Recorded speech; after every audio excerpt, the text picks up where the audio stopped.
Graph or modeling with trigonometric functions, C2.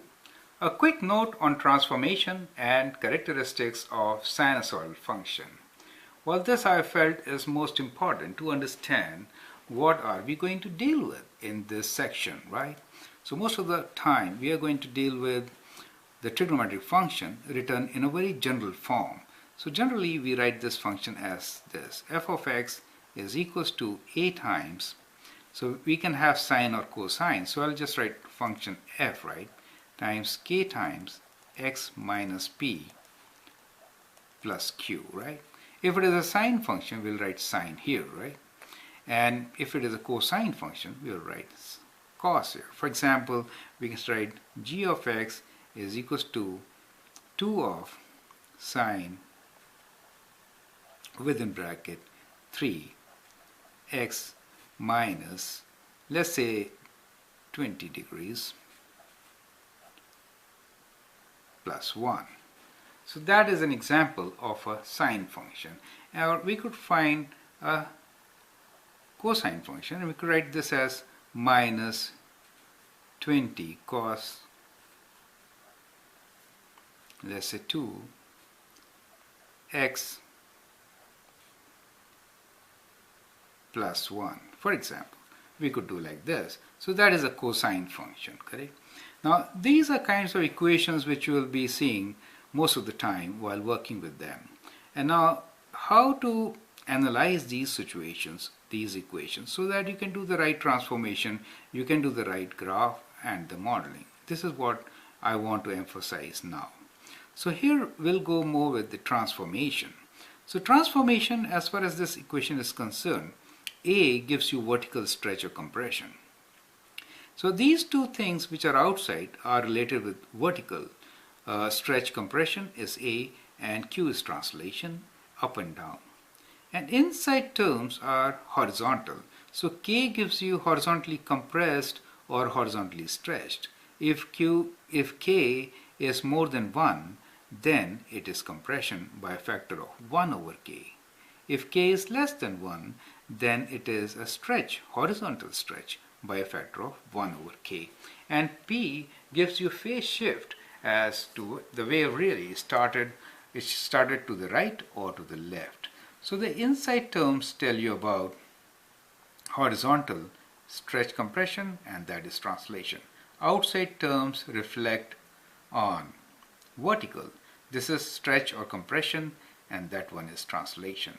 Well, we could have negative sign here before A here or even here, right?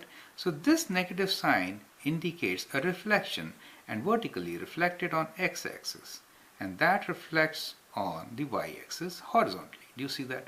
So these are the significances of all these parameters mentioned in the equation, correct?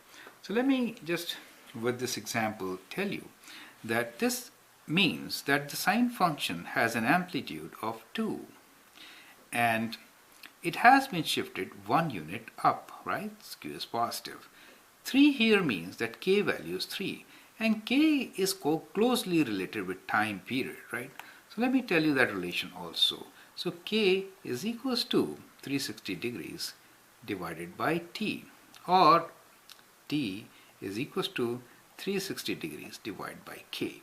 So if I say K is 3, that means the time period for this function is 360 divided by 3. So for this function, the time period T will be 360 divided by 3, which is 120 degrees, correct? So that is the time period. Time period means one full wave in 120 degrees. Minus 20 means that the sine wave, which normally, let us say, sine wave starts from, let us say, this point, correct? So 1, and then it means 120 is the time period here. So from here to here, it is 120. That is what they're trying to say, correct? Now, this 20 means the wave actually started a bit later, right? How much later? 20 degrees later. So the actual wave started like this. So it moved, it had the time period of 20 only, but it started 20. So it started from 20 and ended at 140. After that, the second wave. That is the meaning of minus 20. Plus means from the axis, this wave was 1 unit above, right? And 2 means that the amplitude, that is to say that if I draw a line in the center, then amplitude is 2, means it can go maximum 2 units up and 2 units down, correct? So of course this line does not reflect here. This is not the right situation. My axis should have been somewhere here, right, to represent this situation. In any case, you got an idea about what we are talking about, right? Now this equation has minus here, so that will mean that our wave actually starts from the negative side, right? Now normally the cos wave starts from here, positive side. So this indicates that the wave actually starts from the negative side, right? So it's like in a Ferris wheel, let me give you an example for this. Let's say that's your Ferris wheel, right? And if you sit here, then you start from negative side this. So this can be represented by minus 20, correct? So that is kind of an equation which you expect to get. Minus 20 of cos, because cos normally starts from here. Instead of that, you start from here, minus 20. So what I'm trying to give you here is general characteristics of sinusoidal wave, correct? And how it helps you in transformation. Now most important here is to understand how the points get transformed. Let's say x and y are the original points on our function.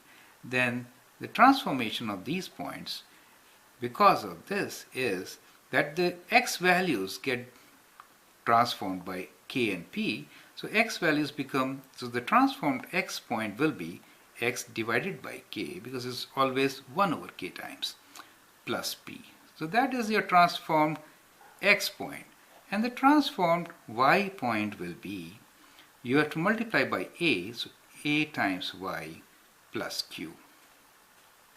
So this is your transformed point, and it helps you to sketch accurate graphs, correct? So whenever you are sketching a graph, then good points to always consider are these. For example, cos theta, right? So theta should be taken as, for example, 0 degrees, 90 degrees, right? 180 degrees. Take with the difference of 90 degrees, 270 degrees, and 360 degrees, correct? And for that, these are your x coordinates, and you could have sine theta values and cos theta values, correct? So these are your original points x and y. And then given an equation, you could transform these points with the help of this transformation equation and get the points on the graph. So this part helps you in sketching or graphing, correct? And this part which I discussed earlier helps you in modeling. And you're doing all this with the given equation, correct? So I hope that gives you a good insight to the equation. Perfect. Now with this, we'll start this section, and you can always refer back to one of these. I've got 2 videos on this, C1 and C2, where I'm trying to communicate to you the usage of our general equation in these situations. Okay, all the best. Thank you.